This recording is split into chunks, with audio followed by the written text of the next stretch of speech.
Hello, everybody. So this is the Mezco 112 Collective, the Batman figure review. So, full disclosure, this is technically part two, or take two, I should say. Um, I posted a video. Turns out I had no audio. Couldn't fix that, so I'm recording it again. So some things aren't exactly how they come out of the packaging, but that's fine. So, um, yes, it's another Mezco review from me, but this is one I've been waiting for since it was announced. I think back in 2022, not long after the movie, and I was eagerly awaiting it. I was very excited for it. Super happy to have it. So let's bust them out. Let's look at the box real quick because this is beautiful. Um, this is cool here. This is everything that comes in the package. Which we'll go over the accessories in a moment. These are some photos, promotional pictures. Not the best, but I think he still looks good. So let's take him out of the box. The instructions are here. I tucked those away. I mean, they've been here the whole. Well, those aren't even the instructions. Never mind. The instructions are here. So these are for telling you where to put things if you were confused. So his UV light, which is the small one, and the flare, which I think is the longer one, or vice versa, doesn't really matter. But they go in the back holsters. Sticky bomb launcher goes in the grenade gun holster. The grapple launchers go on his gauntlets. You can have the retracted version, or you can do the extended version. Only one of them has the porthole in it for the grappling hook. So we can look at that in a little bit. This last part here is for the wingsuit. Now, I didn't try on the wingsuit in the first version of this, so we'll do it this time just to make it a little bit more special. But anyway, so let's put that over there. This is upside down. This is how it comes mostly out of the package. They're just missing some extra little like plastic sheets and whatnot.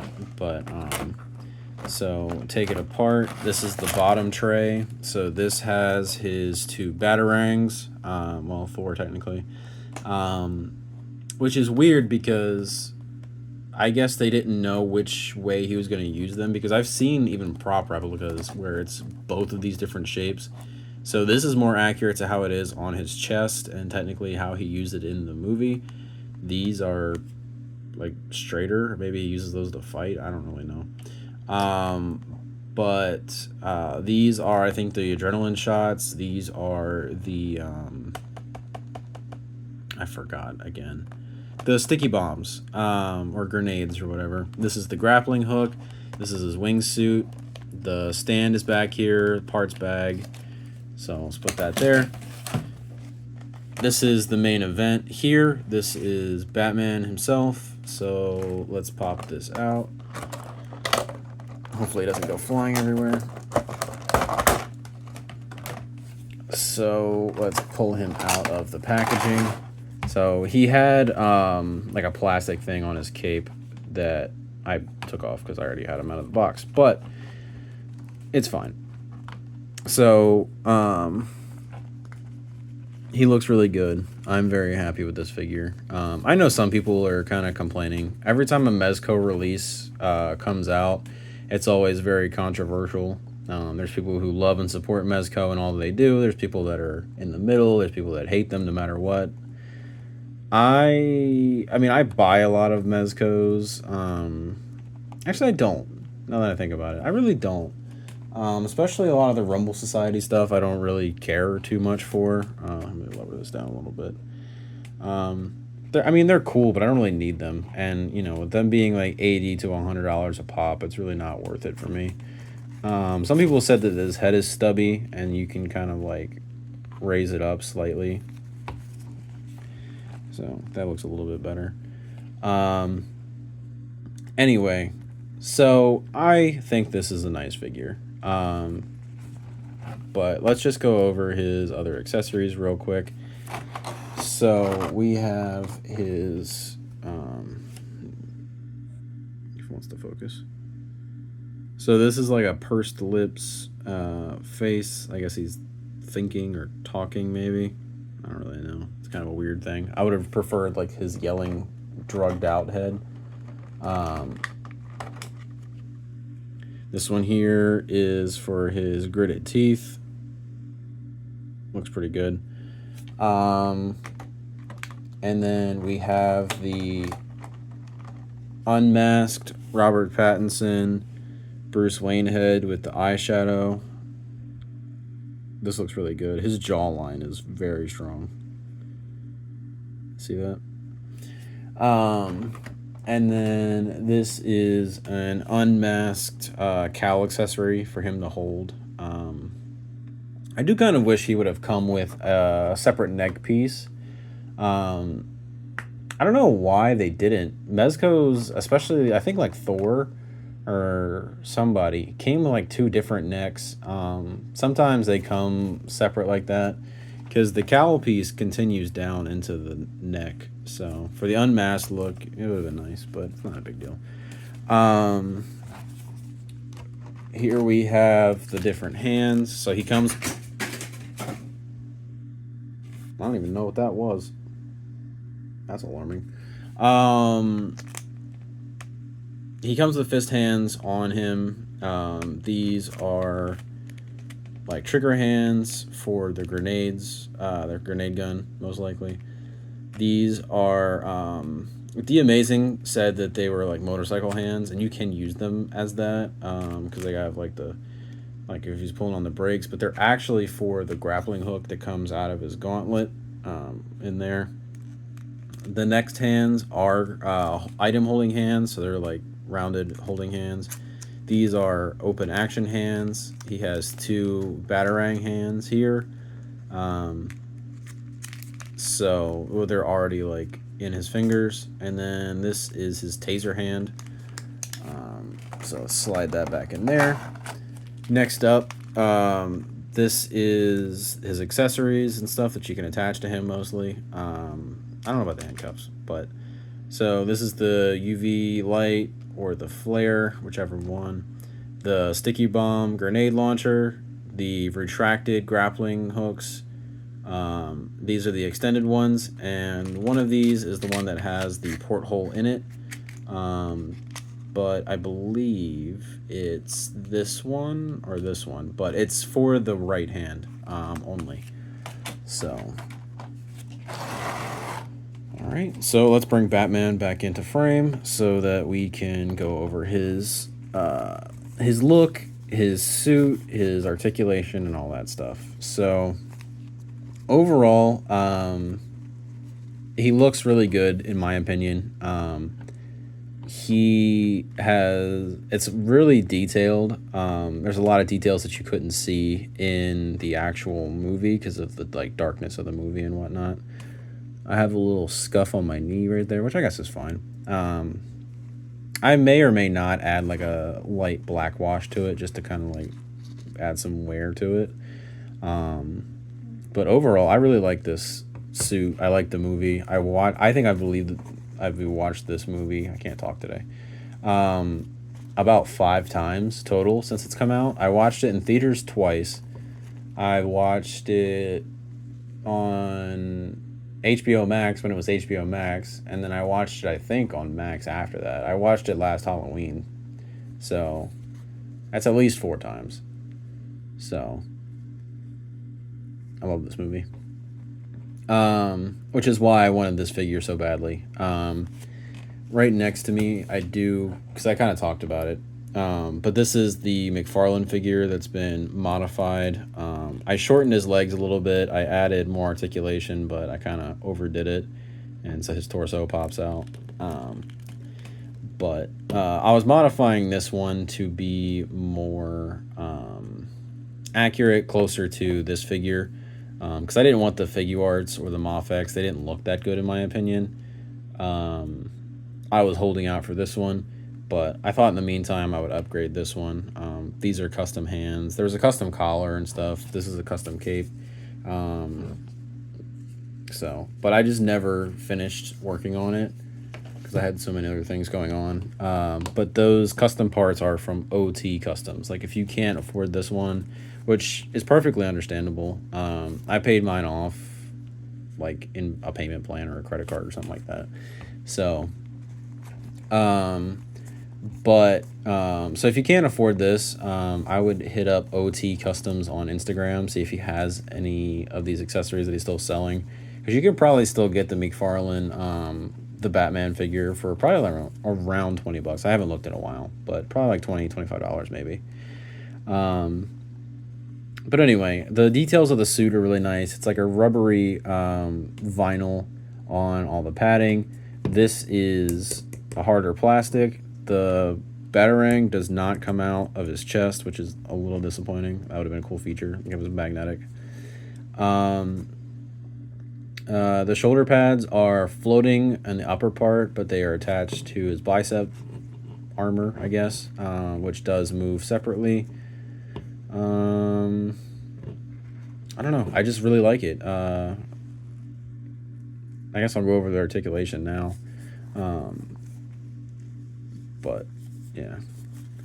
So his head can look down really well, all the way down. In fact, there's a little bit of a gap because, like I said, I didn't push his head down all the way to make it look less stumpy. But it's only really noticeable when it comes off like that. So if you push it down all the way, then you get this much. Let me raise this up, sorry. You get this much down, this much back or up. Cape is wired only on the ends. Yes, only on the ends. I guess I count that as articulation.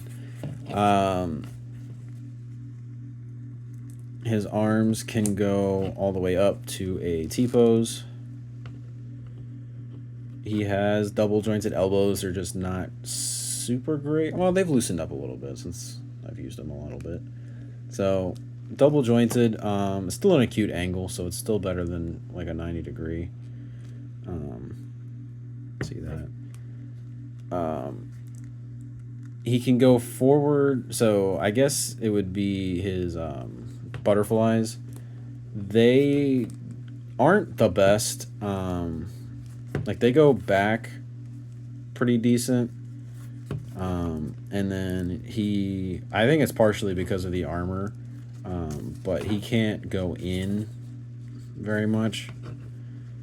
So that was kind of annoying when I was trying to fit him on the McFarlane motorcycle, which I will go back over. But anyway, so he does have ab crunch. I know D Amazing initially thought that he didn't have any, but he corrected that on his Instagram and in his review. But this is how much you get, which is actually, I pointed this out last time too.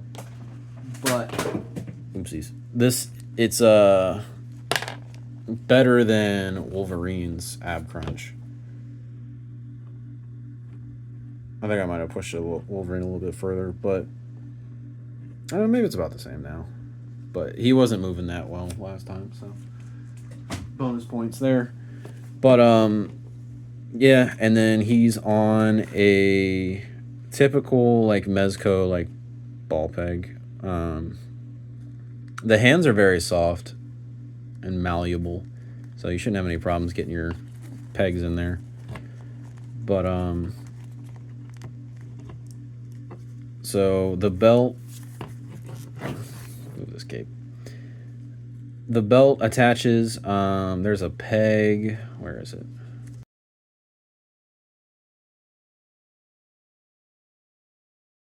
Oh, it's back here. It's right where these are. I feel like I was going crazy. So if you want to take this off, you can. But it's loose enough that it has room to move. This is like attached. The straps you can adjust a little bit, but it doesn't move from there, so it must be glued down. He can do the splits that much. So if you ever need Batman to do the splits like that, He can kick forward with this leg about that much, which is decent, I guess. He can kick backwards that much. With his sticky gun holster, it is a little bit limited, so he can only kick forward about that much, which is not too far off from where it was before. Back, about the same. It's just this strap will kind of like hinder you a little bit. There is thigh swivel in and out, so he can do like a little dance if you want him to. He has double jointed knees. Just got to push him a little bit. And that's the thing, is the figure is going to be a little stiff. I know it's hot outside, but the plastic will warm up and the suit will loosen up as you use it. I guess I have that little scuff mark there. But the boots yes, they have boot swivel, so you can turn his boots 360 around.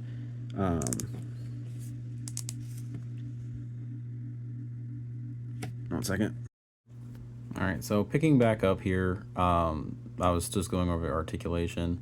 So this is the boot swivel.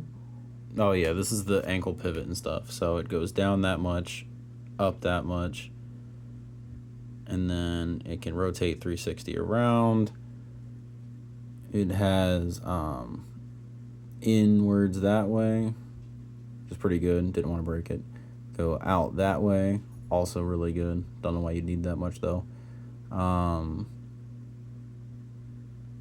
I think I'm just talking about like the suit and how it's not the best for articulation, but it looks really good. I really don't know. I might have to, I don't know. I'm probably just yapping about this suit, but because it's a really nice suit, really good figure. I really like it. I know not everybody might like it, but I'm a big fan of it. I think it looks good. Oh, okay, now I'm going over the accessories. So this is when I was putting on the gauntlet for the grappling hooks, so attaching it into the pegs, showing how that works. I put the small one on the left arm, and I'm going to put the one that has the porthole in for the on the right side, because that one is the only one that has the peg hole. That's what I'm trying to show here. See that?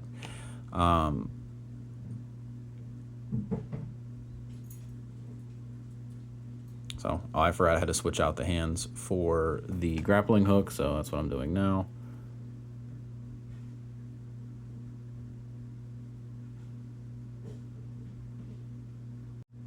All right, so now as you can see, got it in there all pieced up with the fingers on the triggers. Everything's lined up properly.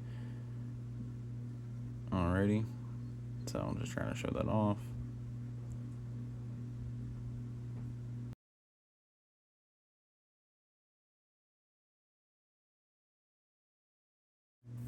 All right, and so now here is the wired grappling hook. So as you can see, it's holding its shape, and then here's me pulling it out so it'll look like it's just being fired. And that's the little peg hole that goes into the slot. This part was very frustrating for me because it didn't want to go in there at first, so that's why I take it off here, and I kind of have to like force it in there. I should have probably heated these up first, but like I said, I thought the plastic was warm enough. But so here I am trying to get that set up.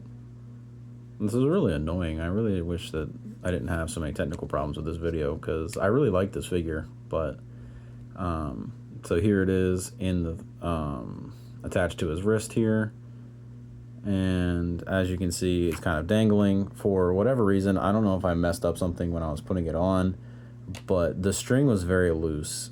It wouldn't stay where I wanted it to, hence why it keeps drooping down like that. As you can see, it's basically just hanging flaccid.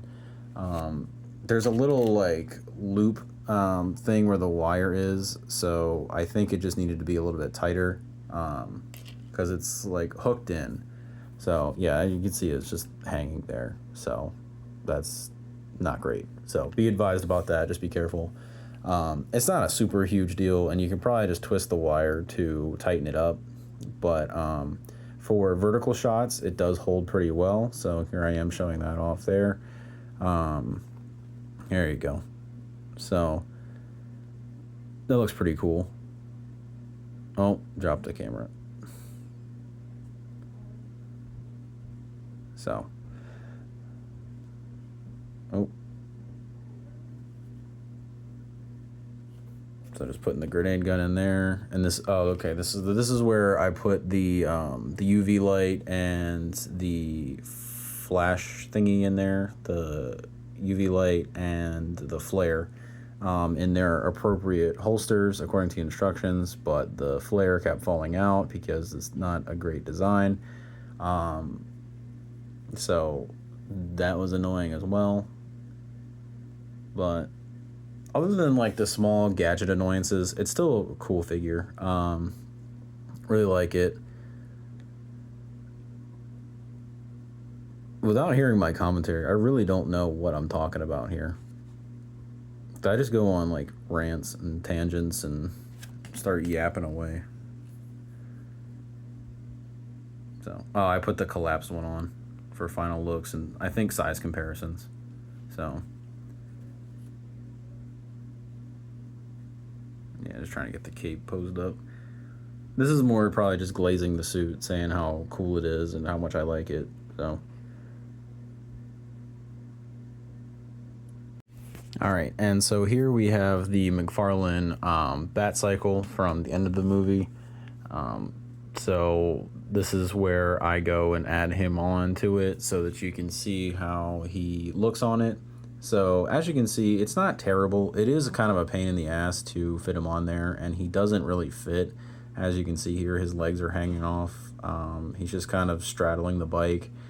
So not really like ideal. He doesn't fit it. I also kind of made some digs at McFarlane Toys because it's made for a 7-inch figure that has disproportionate legs. So, but for the purpose of like photography and stuff like that, looks good right there because you can't really see, except for the fact that I hit my camera, but you can't really see the that it doesn't look right. Like it looks passable. It's all in how you use your angles and stuff for photography. So that's just I don't know, just making that look nice. All right, so this is me just straightening them up, making them nice and tall, trying to get them in frame so that we can go over some size comparisons. So the first figure I have is the SH Figure Arts Across the Spider-Verse Miles Morales. So you can see the Batman's really close to like a 6-inch scale figure, pretty much probably 6 inches exactly. Next up is the Marvel Legends Angel from their X-Men line. So he was having some trouble standing because of his wings, so that's me adjusting them there. But so he's actually taller than Batman, standing him up. It might be hard to see with the camera, but he is just like a head taller.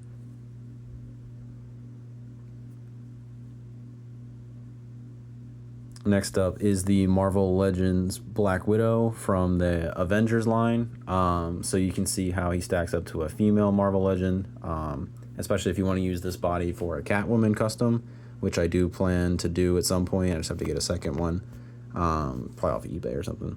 But yeah, so you can see how they stack up. She's smaller. It's a really good female body. I think that's what I was talking about there for a little bit. Next is the custom Archer 21 figure. So you can see how he stacks up next to him, and how they have like similar color schemes and with the leg holsters and whatnot. But he has he's on the Superior Octopus body with the X-Force Wolverine boots. So he's, you know, probably a standard Marvel Legend, but he's slightly shorter, probably the Wolverine boots. Next up is the Batman predecessor. So from the Snyder Cut 3-pack, which is another video that I have reviewed, is the Ben Affleck Batman. And you can kind of see the similarities and differences between their suits, like compare and contrast the different Batman here. So They both look really good. I really like the Batman suit, and I'm also a big fan of at least the Batman v Superman suit, which is pretty similar to that one. This figure makes the suit look better than in the actual movie, as far as like the Justice League suit. So, and next is the Snyder cut black suit Superman, but he has a custom head from Drone Customs, the V-Toy's neck and hands to match the skin tone, so I kind of customized him. But for the most part, he's the standard Mezco size that he was before. So yeah, those are our three Men in Black there, DC icons. So that's really about it. Thank you for putting up with my technical difficulties. So just remember to like, comment, subscribe if you enjoyed it. I also have memberships and supers and whatnot, so you can watch that if you're interested. Join those. No problem if you can't. No pressure if you do. Oh, hit the camera again. But yeah, thank you very much. Bye.